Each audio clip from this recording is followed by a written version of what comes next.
On the national level, when people try to calculate the hourly rates of what instructors are making, they're estimating it between $7 and $8.90 an hour. And of course, that's all going to depend on how much time you spend prepping and grading and other types of things. It's not just your classroom time. Here's a story from one adjunct. Okay, so when this adjunct said, when I started teaching in my current school, I was disregarded, ignored. My attempts at greetings and small talk went unacknowledged, but now I see that I'm not supposed to talk to tenured faculty. I can talk to other adjuncts and I can talk to the department secretary, but I am to seek no acknowledgement from those who hold a higher rank than me. Now that's not true in my department, but it may be in other places. This system hurts everyone. It hurts adjuncts who don't feel valued in their departments, have low income, no benefits, and no job security. It hurts the university more broadly. The work of faculty in any university and college spans more than teaching.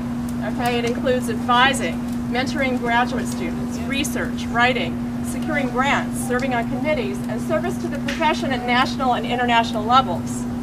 So a shift toward an adjunct-dependent department is not in the best interest of the university, right? It would receive none of these essential services. The university will have a lower footprint in the professions, and no research dollars would come in, okay?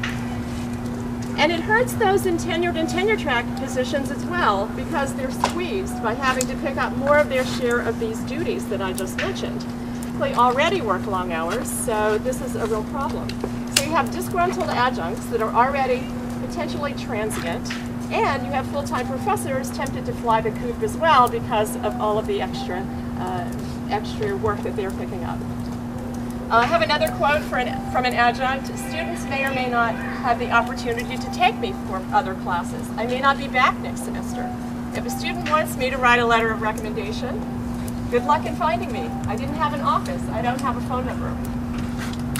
So stories abound, and you might have heard them, of adjuncts who are on food stamps, who are waiting tables and serving their own students at the restaurants, adjuncts selling their own plasma when their jobs dried up, and a woman whose story actually really circulated the internet 2 years ago was Margaret Mary Boykta. She had taught French for 25 years at Duquesne University in Pittsburgh, and the university didn't renew her contract. She had cancer and had very high medical bills. She died a few months later. And she had been teaching for a quarter of a century, and she maybe had made top $25,000 one year. But the salary of the president of that university is $700,000 with full benefits. Okay, and college and tuition fees there have increased by 440% in the past 25 years. So your tuition dollars are going up, but they're not going to your adjunct professors. You may know that the new healthcare rules require that if you work 30 hours or more per week, you're considered full-time, and so the university has to provide health care benefits for you. And so what's happened, ECU and campuses around the country have said to departments, either you've got to decrease teaching loads to less than 30 hours, or you have to pay their premium for their health insurance. And so you can imagine the decisions that departments do when they're faced with that choice. Women in particular are likely to be taking adjunct work, more likely than men. Official statistics from 2009 say about 51% of all adjunct workers are women, but another study actually found that it's closer to 61%, but full-time tenured faculty are 59% male. And another story from a mother who is trying to put together an academic career, and she said it's really difficult because new PhDs are expected to kind of go around the country doing a postdoc here and another job there until they finally land their tenure-track job. And she said, as a mother, she said, I couldn't do that. So basically you have to stay where you are, adjunct teaching, and you just can't afford to do that. Nor can you afford to, if you're an adjunct, to go to these conferences, fly to your annual professional conference in some expensive city and interview. That's also very difficult to do.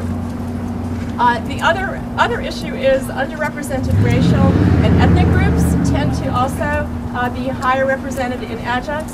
73% of the total faculty population of underrepresented racial and ethnic groups are contingent positions. So for the most part, if you're a woman, if you're a person of color, you're more likely to be in these contingent jobs.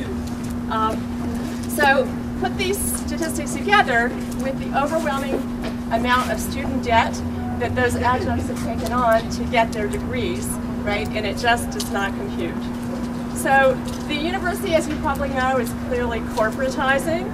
Some already hire business leaders as their chancellors, and this is another example of that corporate strategy, right? How much contingent low-wage workers can we get? And also, organizing adjunct is coming under attack. Northeastern University has hired a New York City law firm. That's the #1 law firm used by major corporations to bust unions, to keep people from organizing. So they're using that corporate strategy to stop exactly what we're doing here. So adjunct faculty started to organize to right these wrongs more than 20 years ago.